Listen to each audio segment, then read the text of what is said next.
Oração para o renascimento. Agora estou vivendo um novo dia. Tudo que pertence ao passado, que é mau, que é indesejável, que é feio, que é sombrio, que é pessimista, já se foi. Todo o passado já desapareceu e estou renascendo agora, recebendo de Deus os pensamentos bons, desejáveis, belos, alegres e positivos. Todos esses bons pensamentos semeados em meu subconsciente estão pouco a pouco germinando, crescendo e, finalmente, no momento adequado, manifestar-se-ão em forma concreta, com certeza.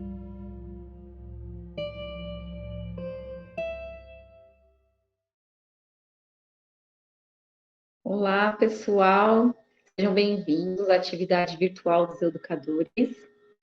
Sou a Jaqueline, sou líder da iluminação da CETIME, trabalho junto com os educadores e sou educadora parental.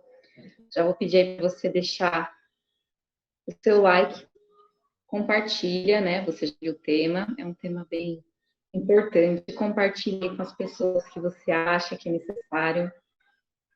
Comenta também, fala aí para mim de onde você está falando, tá bom? Muito obrigada. Vou trazer aqui para vocês uma pesquisa que a gente realiza ali no buscador. Qual é a estatística de depressão no Brasil? Então, de acordo com a OMS, cerca de 5,8% da população brasileira sofre de depressão, um total de 11,5 milhões de casos. O índice é o maior na América Latina e o segundo maior nas Américas, atrás apenas dos Estados Unidos, que registram 5,9% da população com transtorno, e um total de 17,4 milhões de casos. Entre 2010 e 2019, ocorreram no Brasil 112.230 mortes por suicídio, com um aumento de 43% no número anual de mortes, 9.454 em 2010 para 13.523 em 2019. A análise das taxas de mortalidade ajustadas no período demonstrou aumento do risco de morte por suicídio em todas as regiões do Brasil. Então, para a gente começar aqui a falar sobre o nosso tema de hoje, que é educação que acolhe, depressão, suicídio e vida, gostaria de convidar o preletor e psicólogo Roberto Kito Fujiwara e a psicóloga que está sempre aqui com a gente também, Joeli Helena Rossito Bento. Muito obrigada, convidados. Olá, tudo bem? Muito obrigada. Olá, pessoal. Obrigado pelo convite. Honra estar aqui com vocês. Olá, Jaqueline. Muito obrigada. Olá, Jaqueline. Olá, Joeli. Olá a todas as pessoas que estão aqui assistindo a esse programa. Muito obrigado. Vamos conversar bastante sobre esse tema tão importante que nos faz refletir, né, sobre a vida, como conduzir a vida e, acima de tudo, como podemos ajudar as pessoas nessa caminhada, que é viver a vida, né, dentro dessa tarefa. Muito obrigado. Nós fizemos aqui um apanhado, né, de questões e pensamos bastante carinho também sobre o que falar, né? E aí eu gostaria que a gente discorresse, né? Eu vou colocando os temas e aí a gente vai conversando a respeito, né? Então, a princípio, né, é muito complexo, não daria para abordar tudo aqui hoje, e aí a gente fez aí um apanhado. O que é a depressão, né? A gente escuta por aí, ainda escuta por aí que às vezes é uma frescura, às vezes só levantar e fazer alguma coisa que está tudo bem. Às vezes a gente vê aí que, por exemplo, para uma dor de cabeça tem um remédio, para uma doença como câncer tem um tratamento. Porém, muitos ainda não conseguem ver a depressão como uma situação a ser cuidada, né? Uma situação a ser olhada, a ser vista, né? Então, como que a gente consegue identificar na criança, no adolescente, nas pessoas, né? E se o suicídio também é uma consequência da depressão, né? Então, o que é a depressão? Né? Dentro do trabalho de vocês, como que a gente pode conceituar o que é a depressão? Sim, os diagnósticos psiquiátricos, Jaqueline, eles se confundem bastante, né? Até mesmo para um profissional de saúde mental, identificar exatamente os sintomas de uma depressão, muitas vezes é algo desafiador, né? Então, o paciente, ele vai relatando o seu desconforto, o seu dia a dia, e muitas vezes, numa única consulta, nós não conseguimos saber o que de fato está acontecendo com esse paciente, né? Mas quando nós falamos de uma depressão clínica, e você disse bem, o quanto esse assunto, ele é confuso para a sociedade de uma forma geral, por conta dos jargões populares. Ah, acordei tão deprimido hoje, né? O que é dizer acordei tão deprimido? Ah, estou tão estressado. Para nós, né, profissionais de saúde mental, quando nós ouvimos a palavra estresse ou depressão, a gente já se remete a um processo, né? Algo muito sério que está acontecendo com a pessoa. Então, essa escuta clínica, ela passeia por alguns aspectos, né? As questões físicas, por exemplo, uma indisposição. O paciente diz, eu gostava de fazer isso, até dias atrás, e agora eu perdi a vontade. Perdi o sabor de fazer coisas que antes eu fazia. Tudo é difícil para mim. Se eu pudesse, eu ficava só na cama, só no quarto, ou só encostado. Então, isso já é uma coisa que acende um alerta em nós, né? E aí, a pessoa, então, vai trazendo o histórico de coisas que aconteceram muito lá no passado, ou um pouco mais recentemente, e que traz essa sensação de não se conformar com o que aconteceu. Um trauma, um evento difícil, né, um grande problema, e que aí a pessoa tenta encontrar saídas, tenta lidar, né, e aquilo é muito recorrente, então a gente já consegue perceber uma linha, não, né, algo que não é linear, tá, mas que estão presentes, né, algumas características de comportamento ou de sintoma que nós vamos, então, suspeitar. Essa pessoa tem uma depressão clínica, muitas vezes não é possível identificar o grau, se é leve, se é moderado ou se é grave, mas alguns problemas que para ela são insolúveis acabaram trazendo, né, uma somatização, ou seja, uma indisposição, é aquilo que popularmente nós entendemos bem, né? Joguei a toalha, desisti, tá? E aí é muito prudente que o profissional psicólogo trabalhe sempre em parceria com o psiquiatra, né? Um outro profissional de saúde mental, porque o profissional médico, ele com seus recursos, ele vai fazer uma entrevista com o paciente, ele vai fazer perguntas, ele vai ter um manejo para identificar a depressão clínica, né? Que é a falta de algumas substâncias químicas, né? No nosso biológico, no nosso físico, que são responsáveis por regular o nosso humor. Então, aí ele vai entrar com a parte dele, que é um medicamento de reposição, porém, essa pessoa precisa tratar, ter um espaço para compartilhar, para ressignificar todas essas coisas que aconteceram e que ficaram muito além da sua condição de lidar com tudo, né? Então, assim, identificar de forma precisa, muitas vezes é um desafio para todos nós.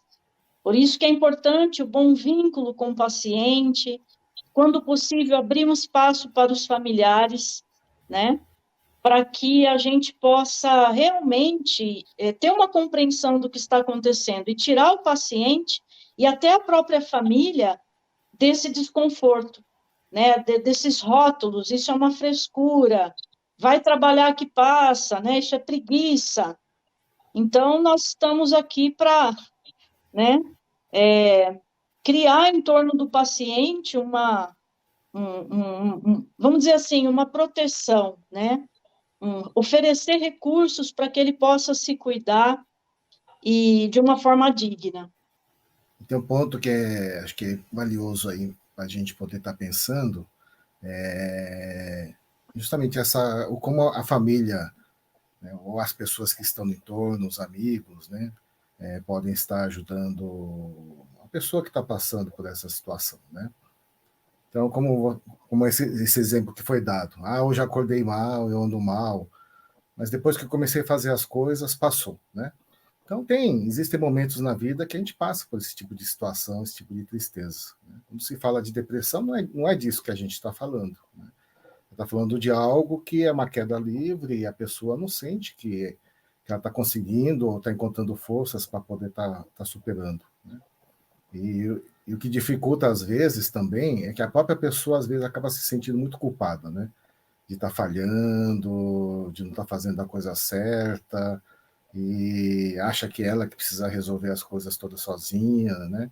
E que não é para pedir ajuda de ninguém. Então, tem isso também, né? Então, é algo que exige, com certeza, uma atenção, um cuidado bastante especial, né, da parte de quem está em volta, para poder justamente poder compreender e poder estar ajudando. Eu falo compreender porque realmente é uma coisa que às vezes não é tão compreensível assim, né? Não é tão fácil de a gente poder entender, né? Muita gente acha, por exemplo, quem está deprimido não sorri de jeito nenhum, né? Não, eles sorriem, né? Se você falar alguma coisa engraçada, eles dão um sorriso, aí você fala, que bom, já deve estar melhorando, já deve estar passando, né? Talvez naquele momento ele teve, né, uma luz que brilhou dentro dele, né, ou dela, mas passado alguns minutos parece que volta de novo, né, para aquela inércia, aquela coisa que já vinha vindo, que é essa tristeza que não passa, essa situação de fracasso que não cessa, né, que no final acaba levando a essa vontade de desistir de tudo, né? Então, é bem importante a gente poder estar percebendo isso. E outra coisa também é que às vezes a depressão não vem sozinha, né? Vem com outras coisas, vem com ansiedade, né? Às vezes vem com ideias obsessivas, né? As ideias recorrentes, enfim, as coisas às vezes vêm misturadas dessa forma também. Então, em termos de diagnóstico, né? Precisa de uma atenção bastante especial também. Mas enfim, o que nós gostaríamos de falar nesse primeiro momento é que é importante a gente poder entender, né, que é uma dificuldade que a pessoa está tendo, é um sofrimento que a pessoa está passando, que ela, com certeza, se pudesse se livrar sozinha, ela já teria se livrado, né? Sim. Mas se ela não se livrou ainda, é porque realmente é a hora de quem está em volta poder estar ajudando. E nessa hora a família, né, com a maior das boas intenções, né, às vezes falam coisas para tentar levantar o astral da pessoa, né?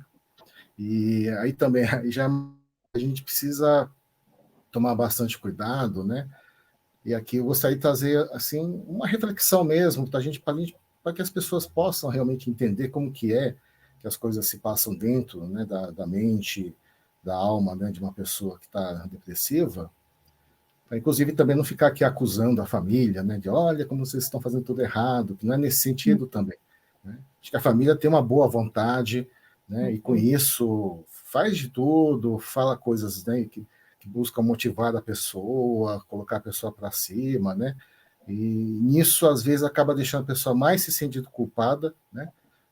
Numa determinada situação, ou numa outra situação, a pessoa cada vez mais se sente incompreendida, né? Então, em vez de ajudar, parece que a família acaba fazendo com que ela se sinta cada vez mais isolada.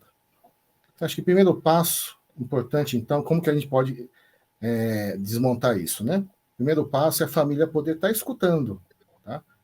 A pessoa vai falar muita coisa triste, muita coisa negativa, muita coisa que você vai falar assim, meu Deus, mas que barbaridade, né?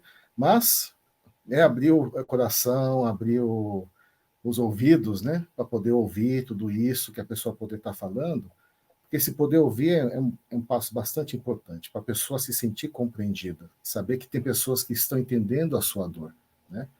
E em vez de falar, faz isso para melhorar, acho que o importante é falar assim, então vamos juntos, né, buscar alguma coisa que a gente pode fazer para a gente poder estar superando essa situação, né? Vamos buscar ajuda, né? Vai ser importante para todos nós, né? Então, essa fala inclusiva, sei lá se a gente pode falar dessa forma, né? Mas, enfim, vocês dizer que estar junto é bastante importante nesse momento, né? E a gente vive num mundo, né, que... Aliás, isso é a escola da vida, né? A Setionei nos ensina que a gente vem nesse mundo para nos aprimorarmos, aprendemos a expressar coisas que existem dentro de nós, polir a nossa alma, né? Quando fala polir a nossa alma, significa que dentro da nossa alma já existe algo que é brilhante, mas é algo que é valioso. Porém, existe o polimento, né? E quando se fala desse sofrimento, nós estamos falando dessa parte do polimento, um polimento que todos nós passamos, né? A vida é bastante complexa. A gente quer ficar o tempo todo feliz, né? Mas tem coisas que a gente precisa estar resolvendo no nosso dia a dia. Tem coisa que dá errado, né? Tem coisa que foge do nosso planejamento. Isso tudo faz parte da vida. E o mundo que a gente vive hoje, cada vez mais, tem mais coisas ainda para nos deixar um pouquinho mais preocupados, né? Então tem muita conta para pagar, tem muita coisa que a gente precisa resolver para manter uma qualidade de vida mais ou menos, uma qualidade de vida boa, né? Então, muita exigência recai em cima do ser humano, né? Então, é importante nós poder conversar com outras pessoas, aí que entra o papel do profissional, né? Também, não só profissional, mas, enfim, toda uma série de pessoas pode estar ajudando nesse sentido, mas a ajuda profissionalizada pode colaborar bastante e fazer a pessoa entender, né, o que é ter que viver no mundo como esse mundo que a gente vive hoje, né? Esse mundo que a gente precisa pagar coisas, né? Quando fala depressão, desafios do mundo, a primeira coisa que a gente vê na cabeça é pagar conta, né? Então tem contas que nós precisamos pagar, tem coisas que nós precisamos resolver, e outras coisas que a gente deposita e que o pessoal manda, né? A gente ter como meta na vida para a gente se sentir uma pessoa plena, ou para a gente ser julgado uma pessoa plena, né? E quando a gente começa a ver que tudo isso começa a entrar em colapso, é bastante difícil mesmo, né? E nessa hora vale aquela máxima das religiões, né, antigas, né? Tanto o cristianismo como o budismo fala justamente disso, né? Tudo bem, cada um pode até cada um ter o seu fardo, né? Que em último momento é a pessoa que vai precisar lidar com isso. Mas existe algo chamado misericórdia, existe algo chamado compaixão, existe algo chamado estamos juntos, né? E vamos juntos poder fazer com que a vida de todos seja uma vida mais digna, uma vida melhor, uma vida com maior significado. Acho que todas essas questões estão envolvidas, né? Quando nós falamos da questão da depressão. Muito obrigada. Eu, como educadora parental, eu tenho um pouco dessa vivência de ter contato com famílias que muitas vezes se sentem perdidas, né, com relação à educação, né, e também como educadora, muitos educadores perdidos um pouco com relação ao que separa eles, né, de educar formal, o educar mesmo, ser humano para ser um ser humano integral, e dando, assim, entrada para esse mundo, né, de que a base, né, das crianças ali, a base da criação é muito importante ao longo da vida desse ser humano. Pretor Okito, como que você colocaria, assim, para quem é educador, quem é pai, mãe aí, como que você colocaria esse norte de orientação e a importância da gente ouvir, da gente acolher os sentimentos da criança, para que a gente tenha, assim, uma criação dessa inteligência emocional e, né, que seja um conjunto de outras aquisições ao longo dessa vida dessa criança, para que na adolescência, na fase adulta, ela não tem assim, essa incidência, né? Hoje a gente está falando um pouco mais puxado para depressão e suicídio, né? Então, não tem essa redução de incidência da depressão, do suicídio em si, né? Mais nesse sentido. Então, a gente ouve assim que criança está sempre feliz, criança está sempre rindo. Houve até algumas pessoas perguntarem assim, né? Nossa, você está chorando por quê? Não tem motivo para chorar, né? Não tem conta para pagar, né? Que nem você comentou que muitos dos motivos de algumas angústias, né, podem vir dessa ânsia que vem de fora para dentro, né? Esse mundo cheio de elementos que são mostrados para a gente, né? Então, ali na infância, né, os pais, os educadores, né, a importância de dar essa base sólida para a criança, nesse sentido, como que você orienta os pais, os educadores, para que eles consigam lidar com a infância e ter um olhar da infância um pouquinho mais profundo, para que a gente consiga cuidar, né, dessa primeira infância, dessa vidinha que vai ser aí um ser humano integral na sociedade? Bom, essa é uma pergunta que é a grande pergunta da vida, né? Como poder resolver todas as questões aí familiares, né? Do convívio com as crianças. Talvez tenha uma característica do mundo de hoje também, né? Que é boa de um lado, mas coloca as responsabilidades muito nas mãos das pessoas, né? Que é quando a família tradicional é questionada e todas as formas tradicionais de educar são questionadas, né? Tudo bem, foram questionadas porque traziam alguns problemas, né?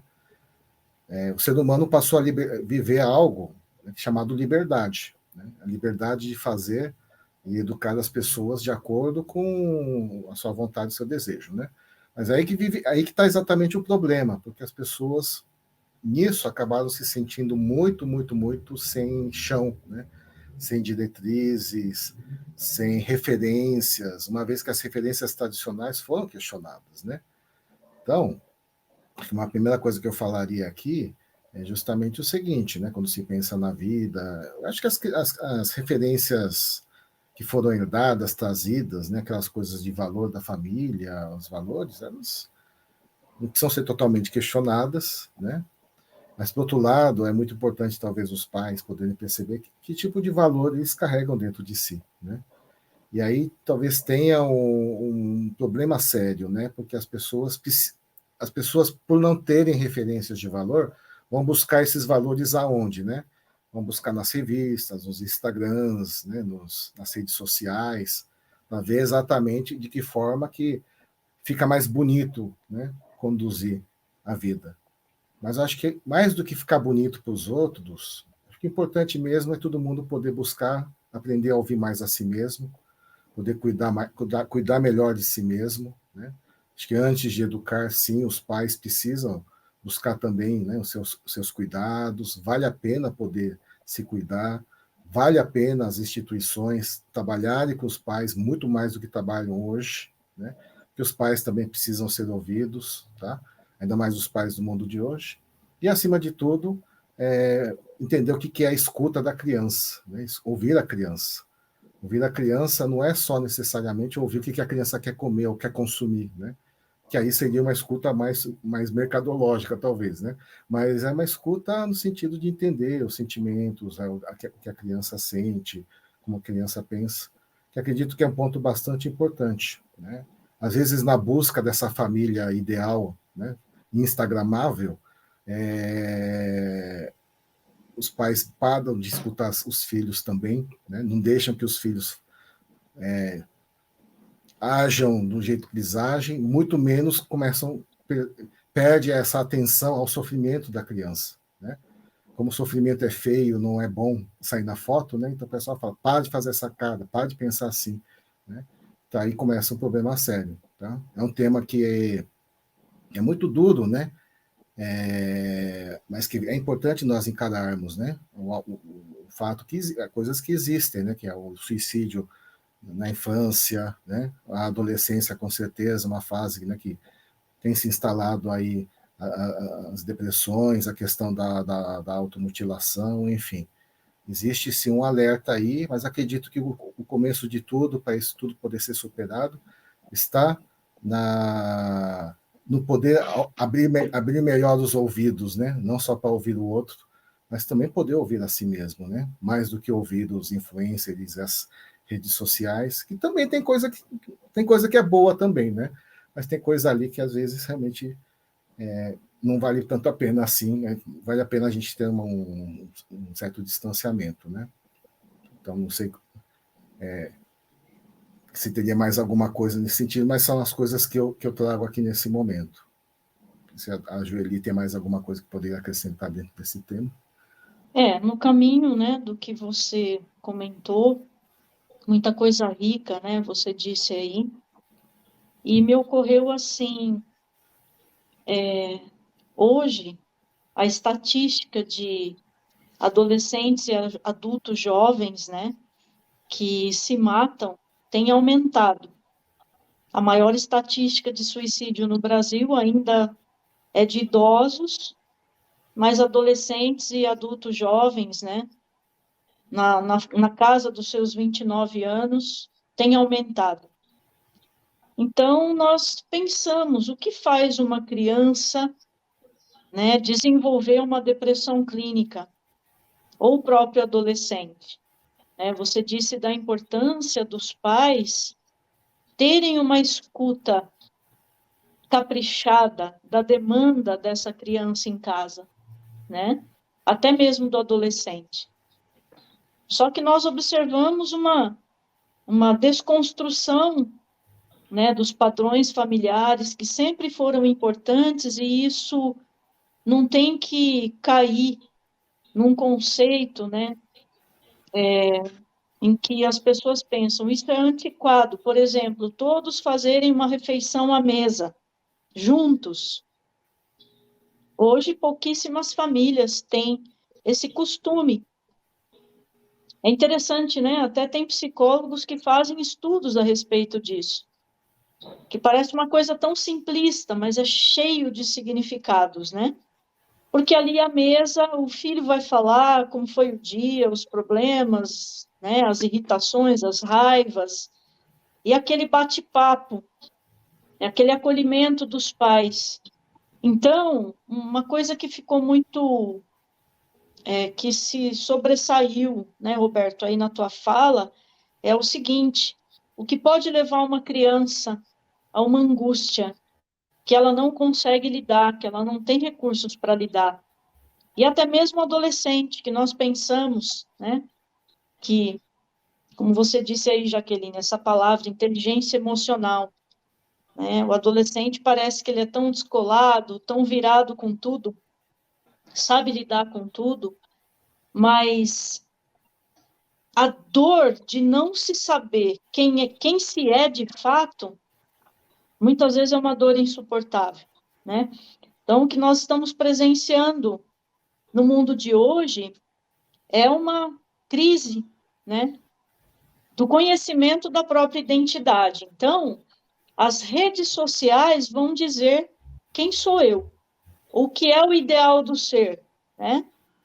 Então, a gente pensa até mesmo para os adultos, né, os adultos jovens, todo esse modelo de sucesso que é colocado hoje, né, pela nossa cultura, pela nossa sociedade ocidental, né, você tem que ser um jovem bem-sucedido, ganhar seu primeiro milhão, né, com 20 anos de idade, nada disso é errado, só que isso passa a ser uma coisa imposta, né, sutilmente imposta, e não deixa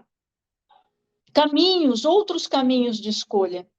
Então, isso é uma coisa importante da gente observar, né?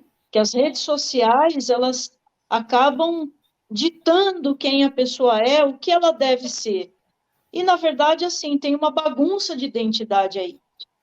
E quando nós não conseguimos acessar, né? Então, quem sou eu? Qual a minha importância nesse mundo? Por onde eu posso entender o contorno da minha essência.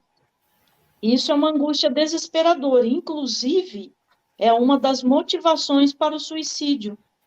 É uma das primeiras motivações aí que os estudos de suicidologia vão dizer é o cessar a dor existencial, né? Eu acabo com a minha vida porque a dor do existir é insuportável, né? Eu estou nesse mundo, mas eu me sinto sem lugar, né? Porque a pessoa parece que está desencaixada da própria identidade, da própria essência.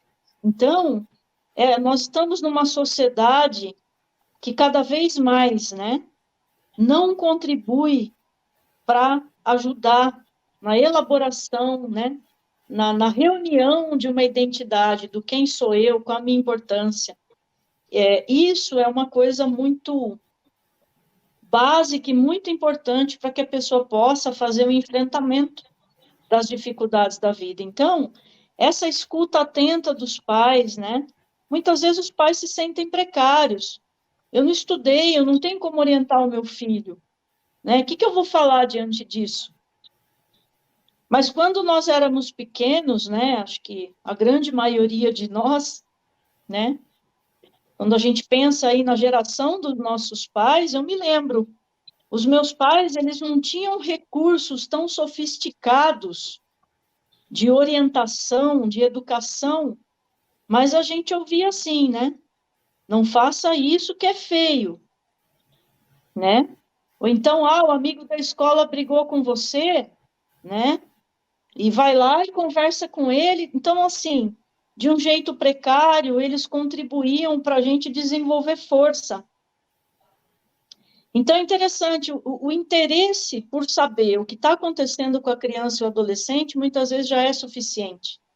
Ainda que os pais não tenham o que dizer, né, de uma forma tão elaborada. Mas o que está acontecendo, meu filho? Por que você está assim? Você está diferente, né? Você já não é mais o mesmo. O adolescente que, né, largou da namorada, a namorada largou dele, não tinha aquelas orientações assim, né? Tinha uma escuta, depois tinha uma orientação assim, você é muito bonito. Logo você vai descobrir outra menina na escola que gosta de você, né? Mas hoje, quem são esses pais, né? Os pais estão ocupados, muito ocupados com a necessidade da construção da própria identidade. Eles estão ocupados com as redes sociais, né? Com a necessidade de se identificar com muitas coisas para que eles sintam significado no existir. Então, parece que cada um está tentando se socorrer de alguma forma, né? E, de repente, as crianças e os adolescentes, até mesmo os adultos dentro de casa, porque o sofrimento perpassa uma pessoa adulta e o idoso, então, né? Que sente que está atrapalhando, que sente que está demais na família, já não se sente sem função, já se sente sem função dentro da família, porque cada um está ocupado em se socorrer de alguma forma. E ninguém está prestando atenção em ninguém, né? Mas aí entra a nossa esperança. Eu acho que a utilidade dessa conversa é isso. Como o preletor Roberto disse, né? Aí entra esses conceitos das religiões antigas, que na verdade é algo que está em nós, né? Na nossa essência. A misericórdia, a compaixão, o amor infinito, né? O dar uma segunda chance. Eu não tenho receita pronta para o seu problema, mas vem cá, vamos juntos, vamos tentar descobrir, né? Então, isso é algo tão simples, mas que a gente percebe que tem sido bom, de alguma forma, útil. Não, e a comida é sempre presente, né? Nos rituais, desde os rituais antigos, né? Até hoje sair para comer com os amigos. Que profundo isso, né? Muito. Esses almoços, esses jantares, talvez seja importante mesmo retomar essas coisas. Eu lembro que no final de semana eu fui num restaurante, sabe que bacana, né? A alegria das crianças de estarem junto com os pais num determinado restaurante, né? precisa ser o restaurante Michelin 5 estrelas, né? Pode ser uma praça de alimentação de algum lugar, né? Mas é estar juntos. E o quanto é triste quando a criança está lá, toda animada, e os pais estão lá, um olhando para o celular, o outro olhando para o outro celular, né? E ocupados com as coisas, não conseguindo mais prestar atenção, né? E acho que essas coisas tão simples, não precisa ser também, sabe, aquela coisa forçada, né? Olha, a partir de hoje é regra agora, né? Ou talvez pode até dar uma forçadinha, né, para quebrar certas inércias, mas que não fique uma coisa, mas que deixe espontaneamente surgir de novo, né? Esse contato, essa relação. Acho que isso é bastante importante, sim, né? Então, eu fiquei feliz quando falou da comida, não pela comida em si, né? Mas eu acho que são essas coisas simbólicas, né, Joeli, que Sim. no mundo de hoje foram se perdendo, que eu pensei assim no caso das pessoas que se suicidam por honra, né? Uhum. As pessoas que se matam por honra, ou no caso do Japão, por exemplo, teve lá um episódio, um determinado imperador que faleceu, né? E um general muito leal a esse imperador se suicidou, né? Mas foi um suicídio assim que pela cultura é um suicídio honroso, né? Aliás, se instalou um debate na sociedade japonesa, né? Então tinha gente que falava não, isso é uma demonstração de lealdade, olha só, né? Seguiu lá o seu amo, né? Aí outras pessoas falavam não, que coisa mais antiquada, ele tinha que viver a vida dele, né? Mas o quanto também a quebra de coisas simbólicas, né? A desonra às vezes leva a pessoa a essa quebra do sentido existencial, né? Como você falou. E aí eu retomo de novo esse tema das coisas simbólicas, né? Da importância disso, né? Na nossa vida, das coisas que têm significado, das coisas que possuem essa simbologia, e o quanto isso precisa ser cultivado na nossa vida, né? E a própria Seichone fala, né? Quando fala assim, fazer da vida humana uma vida divina, tem muito disso, né? No sentido de o ser humano é um ser de sentido, né? E precisa dar sentido às coisas, porque ele funciona dessa forma, né? E uma das coisas importantes, justamente para a gente poder pensar, talvez, até uma prevenção do suicídio ao longo prazo, é como a pessoa constrói e reconstrói os sentidos da sua vida, né? As coisas simbólicas da sua vida, né? E o quanto, às vezes, isso tudo é muito esmigalhado, esmagado, destruído, até por maldade, né? Socialmente falando, mais uma vez, eu não quero falar das redes sociais como grandes vilãs, né? Mas é que de vez em quando elas acabam sendo, né? Mas acho que é exatamente isso, né? Coisas que são muito valiosas, que às vezes as pessoas chegam e destroem, né? Com muita facilidade, e que isso tudo precisa ser repensado também, né? Mas também não sei se depende dos outros. Talvez a pessoa precisa se fortalecer para ela construir essas coisas na sua vida, né? Por isso que essa história da ressignificação. Ressignificar, na verdade, é isso, né? Se aquele sentido se perdeu, ou aquele sentido se destruiu, ou aquele sentido, aquelas coisas simbólicas se perderam, vamos reconstruir, vamos dar novos significados, vamos buscar novas possibilidades, né? E ainda acho que nesse sentido a religião sim ocupa um papel bastante importante, né? A família, os seus valores ocupam um espaço com certeza bastante rico, né? Embora as famílias também passem por muitos desafios, né? Muitas situações, tá? E também abre brecha para coisas perigosas, né?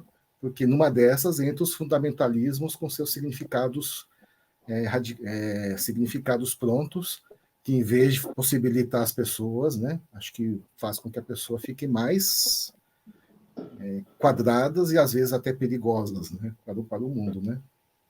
Sim. Muito obrigada. Que roda de conversa maravilhosa, não é verdade?